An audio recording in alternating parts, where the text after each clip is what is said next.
বাংলাদেশের সরকার ঘোষণা দিয়েছে ফেব্রুয়ারির প্রথম সপ্তাহ থেকে কোভিডের টিকা দেওয়া শুরু হবে। আমরা যেটা আশা করছি যে বেক্সিমকো আমাদেরকে জানিয়েছে 21শে জানুয়ারি থেকে 25শে জানুয়ারির মধ্যে তারা ভ্যাকসিনটা যে কোনো দিন নিয়ে আসতে পারবে। বিতর্কিত ১/১১-র ১৪ বছর আজ সেনা সমর্থিত সেই সরকারের রাজনৈতিক সংস্কারের স্লোগানের পরিণতি কি হয়েছে? বাংলাদেশে এবার চালের বাজারে ঘাটতি কেন হলো? সরকার কি সময় মতো টের পেয়েছিল? আর মেঘালয় সীমান্তে এক ভারতীয় নাগরিকের মৃত্যু নিয়ে তুলকালাম, বিজিবির দিকে অঙ্গুলি। এসব নিয়ে শুরু হচ্ছে বিবিসি বাংলার আজকের প্রবাহ।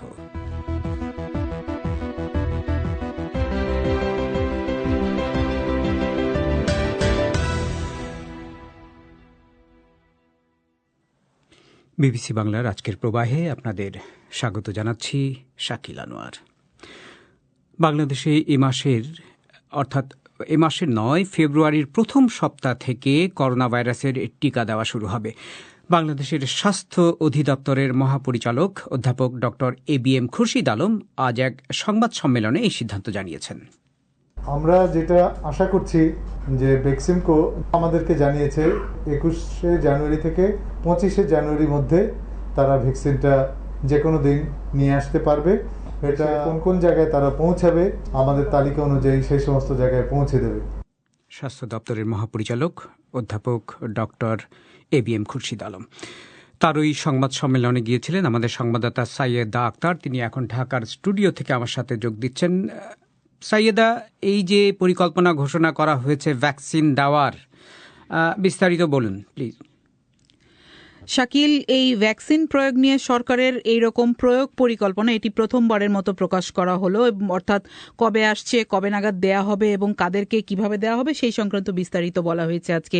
এবং এতে সংবাদ সম্মেলনে স্বাস্থ্য অধিদপ্তরের মহাপরিচালক বলেছেন যে শুরুতেই একটি সরকারি অ্যাপসে রেজিস্ট্রেশন করতে হবে। সেখানে 26শে জানুয়ারি থেকে রেজিস্ট্রেশন করতে পারবেন একজন নাগরিক। এবং টিকা দেওয়ার ক্ষেত্রে বলা হয়েছে যে এর আগ পর্যন্ত সরকারের পরিকল্পনা ছিল প্রথম দফায় 50 লাখ ভ্যাকসিন আনার পর 25 লাখ মানুষকে প্রথম ডোজ দেয়া হবে। কিন্তু আজকে জানানো হয়েছে যে সেই পরিকল্পনায় পরিবর্তন আনা হয়েছে এবং এখন নতুন পরিকল্পনা হচ্ছে যে প্রথম দফায় যে 50 লাখ টিকা আনা হবে তার পুরোটাই 50 লাখ মানুষকে দিয়ে দেয়া হবে। এবং এখানে স্বাস্থ্য অধিদপ্তরের মহাপরিচালক তিনি ব্যাখ্যা দিয়েছেন যে অক্সফোর্ড অ্যাস্ট্রাজেনেকার নতুন তথ্য অনুযায়ী প্রথম ডোজ দেওয়ার 2 মাস পর দ্বিতীয় ডোজ দেওয়া যাবে এবং সে কারণে একবারে যে পরিমাণ টিকা আসবে, অর্থাৎ যে 50 লাখ টিকা একবারে আসার কথা তার পুরোটাই দিয়ে দেয়া হবে।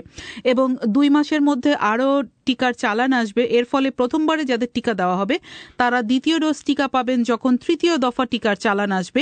এইভাবে তো সাইয়েদা, এই যে 50 লক্ষ মানুষকে টিকা দেয়া হবে ফেব্রুয়ারির প্রথম সপ্তাহ থেকে, সারা দেশেই কি যাবে এটা? এই টিকাটা কিভাবে যাবে? কোথায় রাখা হবে? এটা কারা দেবে? শাকিল, যেটি আজকের সংবাদ সম্মেলনে বলা হয়েছে যে এই টিকা বিতরণ করার জন্য সরকারের পরিকল্পনা হচ্ছে শুরুতেই জেলা শহরগুলোতে পাঠানো হবে এবং এই টিকা দেওয়ার জন্য সারা দেশে প্রায় 7,500-এর মতো কেন্দ্র করে টিকা দেওয়া হবে। প্রথম ধাপে অগ্রাধিকারের বিবেচনা ধরা হয়েছে অনুমোদিত সরকারি এবং বেসরকারি স্বাস্থ্যকর্মী, মুক্তিযোদ্ধা, আইনশৃঙ্খলা বাহিনী, সম্মুখ সারির গণমাধ্যম কর্মী, নির্বাচিত জনপ্রতিনিধি, রাষ্ট্র পরিচালনায় অধীনস্থ কর্মকর্তা কর্মচারী, মৃতদেহ সৎকারে নিয়োজিত মানুষ, প্রবাসী, অদক্ষ শ্রমিক সহ নানা খাতের মানুষেরা। এবং যেমনটি বলছিলাম যে একজন নাগরিককে যে অ্যাপসের মাধ্যমে রেজিস্ট্রেশন করতে হবে, তারপর তিনি ওয়েব পোর্টাল থেকে ভ্যাকসিন কার্ড সংগ্রহ করবেন। এরপর তাকে মোবাইল ফোনে জানিয়ে দেওয়া হবে তার কবে নাগাদ টিকা দেওয়া হবে এবং তাকে 2 ডোজ টিকা নেওয়ার পর একটি সরকারি কার্ডও দেওয়া হবে, যেই অর্থাৎ যেটিকে বলা হচ্ছে যে ভ্যাকসিন সনদ দেওয়া হবে। এবং ইতিমধ্যেই বলা হয়েছে যে এই জন্য সরকার প্রয়োজনীয় প্রস্তুতির বেশিরভাগই সম্পন্ন করেছে, যেখানে টিকা সংরক্ষণের জন্য 64টি জেলায় ইতিমধ্যেই বিশেষায়িত রেফ্রিজারেটরের ব্যবস্থা করা হয়েছে। অর্থাৎ নির্দিষ্ট তাপমাত্রায় টিকা রাখার জন্য বিশ্ব স্বাস্থ্য সংস্থার যে নির্দেশনা সেই অনুযায়ী ব্যবস্থা করা হয়েছে এবং 28টি জেলায় ইতিমধ্যেই সেই ব্যবস্থা রয়েছে। এরকম এক একটি WIC বলা হয় যেই বিশেষায়িত রেফ্রিজারেটর যেখানে এই টিকাগুলো সংরক্ষণ করার পরিকল্পনা করা হচ্ছে, সেখানে জানানো হয়েছে যে একবারে 1 থেকে 4 লাখ পর্যন্ত ভায়াল সংরক্ষণ করা যায়। এবং সরকার আরও বিস্তারিত বলেছে যে কিভাবে টিকা দেওয়া হবে। প্রতিটি কেন্দ্রে 2 জন নার্স থাকবেন এবং 4 জন স্বেচ্ছাসেবী থাকবেন। এইরকম সব পরিকল্পনার কথা বলা হয়েছে। সাইয়েদা, আপনাকে ধন্যবাদ। বাংলাদেশে 2007 সালের 11 জানুয়ারি সেনাবাহিনীর সমর্থনে একটি অরাজনৈতিক সরকারের ক্ষমতা কেড়ে নেয়ার যে বিতর্কিত ঘটনা ঘটেছিল, আজ তার 14 বছর। সেনা সমর্থিত সেই তত্ত্বাবধায়ক সরকার প্রথম থেকেই দেশের রাজনৈতিক সংস্কৃতি বদল বা সংস্কারের কথা বলা শুরু করে এবং এজন্য রাজনৈতিক দলগুলোর উপর এবং প্রতিষ্ঠানগুলোর উপর প্রচণ্ড চাপ সৃষ্টি করেছিল। কিন্তু 14 বছর পর কথিত সেসব সংস্কারের পরিণতি কি হয়েছে, ঢাকায় তা বোঝার চেষ্টা করেছেন আমাদের সংবাদদাতা কাদির কল্লোল। 14 বছর আগে 11 জানুয়ারি জরুরি অবস্থা জারির মধ্য দিয়ে সেনাবাহিনীর সমর্থনে ক্ষমতায় এসেছিল ড ফখরুদ্দিন আহমদের নেতৃত্বাধীন তত্ত্বাবধায়ক সরকার। সেই সরকার রাজনৈতিক সংস্কারের যে উদ্যোগ নিয়েছিল তাতে রাজনৈতিক দলগুলোতে শীর্ষ নেতার কর্তৃত্ব খর্ব করে গণতান্ত্রিক চর্চার কথা বলা হয়েছিল। এই উদ্যোগে আওয়ামী লীগ এবং বিএনপি বড় দুই দলকেই টার্গেট করার বিষয়টি দৃশ্যমান ছিল। সংস্কারপন্থী হিসেবে একটি অংশ তৈরি করে বিএনপিতে বিভক্তি আনা হয়েছিল, আওয়ামী লীগেও সংস্কারপন্থী একটা অংশ দাঁড় করানো হয়েছিল। রাজনৈতিক বিশ্লেষক অধ্যাপক রওনক জাহান বলেছেন, রাজনৈতিক দলগুলোর ভেতর থেকে সংস্কারের বিষয়টি আসেনি, ফলে চাপের মুখে দলগুলো তখন সংস্কারের কথা বললেও সেটা আর হয়নি বলে তিনি মনে করেন। যেহেতু দলের এই সংস্কারের কথা বাইরে থেকে তখন বলা হচ্ছিল, তখন দলগুলা তখন নির্বাচনের আগে চাপের মধ্যে ছিল, কিন্তু ক্রমাগত এই রকমের বাইরে থেকে দলগুলোর উপরে তো চাপ দেওয়ার মতন তেমন কোনো শক্তি আর নেই। অতএব দলগুলা তাদের নিজেদের ইচ্ছা মতন আগে যেভাবে চলছিল তারা সেভাবেই চলছে। আওয়ামী লীগ এবং বিএনপি দুই দলে সংস্কারপন্থী অংশের নেতৃত্বে যারা ছিলেন তাদের কয়েকজনের সাথে যোগাযোগ করা হলে তারা এখন রাজনৈতিক সংস্কারের প্রশ্নে কোনো কথা বলতে চাননি। তবে এখন এই দুই দলের মূল নেতৃত্বের অনেকে বলেছেন, সেনা সমর্থিত তত্ত্বাবধায়ক সরকার আওয়ামী লীগ প্রধান শেখ হাসিনা এবং বিএনপি প্রধান খালেদা জিয়াকে রাজনীতি থেকে দূরে রাখার বা মাইনাস করার কিছু তৎপরতা নিয়েছিল, যা তখন দৃশ্যমান হয়েছিল। কিন্তু রাজনৈতিক নেতৃত্বের প্রতি জনসমর্থনের কারণে সেই সরকারের চাপিয়ে দেওয়ার চেষ্টা তখনই ব্যর্থ হয়েছে বলে তারা মনে করেন। আওয়ামী লীগের প্রেসিডিয়াম সদস্য মতিয়া চৌধুরী বলেছেন, চাপিয়ে দিয়ে রাজনীতিতে সংস্কার করা যায় না। গণতান্ত্রিক প্রক্রিয়ায় এবং রাজনীতিতে তার নিজস্ব গতিতেই সংস্কার হচ্ছে বলে তিনি মনে করেন।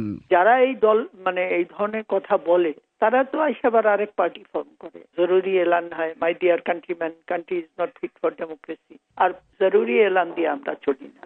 অনেক তো চেষ্টা করছেন, সংস্কারবাদী অমুক তমুক, কিন্তু তারা হালে পানি তো পায় নাই। আর কারোর ডিকটেশনে চলাটা সংস্কার, তাই না? আমরা আমাদের পার্টি কনফারেন্স হচ্ছে, বিভিন্ন টায়ারে কমিটি আছে। এই গত নির্বাচনে বিএনপি কিন্তু পার্লামেন্টারি গ্রুপ করার মতো আসন সংখ্যা পায় নাই, তারপরেও আজকে তাদের সংসদ সদস্য সামনের সারিতে বসেন এবং আজকে মিছিল মিটিং হচ্ছে, সেখানে কর্তৃত্ববাদী হলো কোথায়? এখন আওয়ামী লীগ সরকারের বিরুদ্ধে মত প্রকাশের স্বাধীনতা ও ভোটের অধিকার খর্ব করা এবং কর্তৃত্ববাদী শাসন প্রতিষ্ঠা সহ নানা অভিযোগ রয়েছে বিরোধী দল বিএনপির। কিন্তু সেনা সমর্থিত তত্ত্বাবধায়ক সরকারের 14 বছর আগের রাজনৈতিক সংস্কারের বিষয়ে আওয়ামী লীগের সাথে বিএনপি নেতাদেরও বক্তব্য একই রকম। বিএনপি মহাসচিব মির্জা ফখরুল ইসলাম আলমগীর বলছিলেন, বন্দুকের জোরে ক্ষমতা দখল করে যদি ওই ধরনের কোনো উদ্যোগ না হয়, এই উদ্যোগ আমরা সবসময় সেটা কখনোই সফল হয় না। মাইনুদ্দিন ফখরুদ্দিনের যে সরকার এসেছিল, এই সরকার সম্পূর্ণ অবৈধ সরকার ছিল। দুর্ভাগ্যজনক ভাবে এই বিষয়টা ছিল বাংলাদেশকে বিরাজনীতিকরণের একটা প্রক্রিয়া। কেন জানি না, আমাদের দেশের যারা গণতন্ত্রে বিশ্বাস করেন, সুশীল সমাজের মানুষেরা, তারা সেদিন এই 11 সরকারকে সমর্থন দিয়েছিলেন।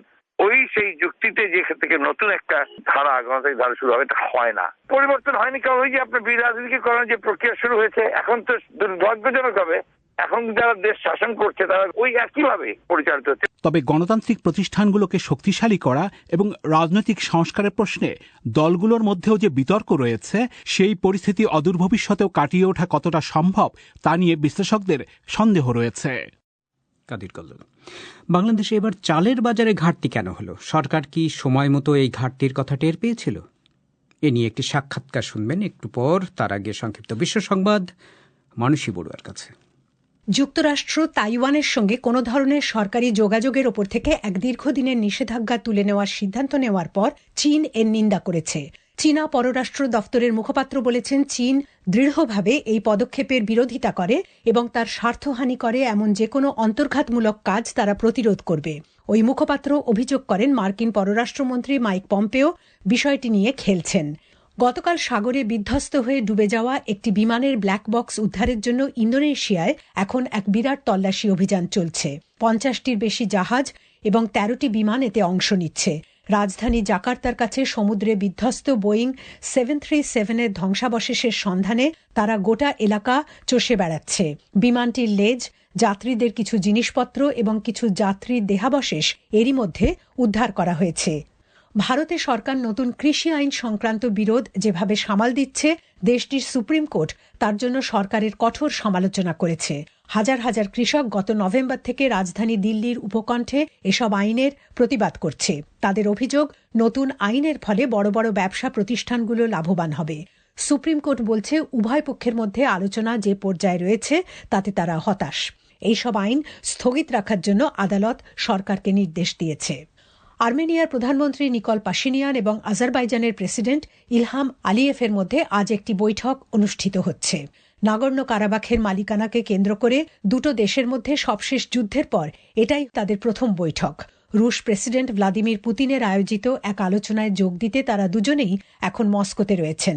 তাদের মধ্যে নভেম্বরে স্বাক্ষরিত যুদ্ধবিরতি নিয়ে আলোচনা হতে পারে বলে ধারণা করা হচ্ছে। ইয়েমেনের হুথি বিদ্রোহীদের একটি বিদেশি সন্ত্রাসবাদী সংগঠন হিসাবে তালিকাভুক্ত করা হবে বলে ওয়াশিংটনের এক ঘোষণার পর ক্রুদ্ধ প্রতিক্রিয়া জানিয়েছে গোষ্ঠীটি। একজন হুথি নেতা বলেছেন, এর পাল্টা জবাব দেবার অধিকার তাদের রয়েছে। তিনি ট্রাম্প প্রশাসনের বিরুদ্ধে সন্ত্রাসবাদের অভিযোগ এনে বলেন, চলমান গৃহযুদ্ধে ইয়েমেনিদের হত্যা এবং অনাহারে থাকার পেছনে যারা রয়েছে তাদের এই প্রশাসন সমর্থন দিচ্ছে। ইংল্যান্ডের প্রধান চিকিৎসা কর্মকর্তা ক্রিস হুইটি সতর্ক করে দিয়েছেন যে আগামী কয়েক সপ্তাহে ব্রিটেনে করোনা ভাইরাস মহামারী সবচেয়ে গুরুতর আকার নেবে। তিনি বলেন, ব্রিটেন এখন যে ধরনের স্বাস্থ্য পরিস্থিতির সম্মুখীন তা সাধারণ শীতকালীন পরিস্থিতির চেয়ে আলাদা। তিনি জনগণের প্রতি লকডাউনের নিয়ম কড়াকড়িভাবে মেনে চলা এবং বাড়ির বাইরে কারো সাথে যোগাযোগ ন্যূনতম পর্যায়ে আনার আহ্বান জানিয়েছেন। মানসী বড়ুয়া। এবারে খেলার খবর।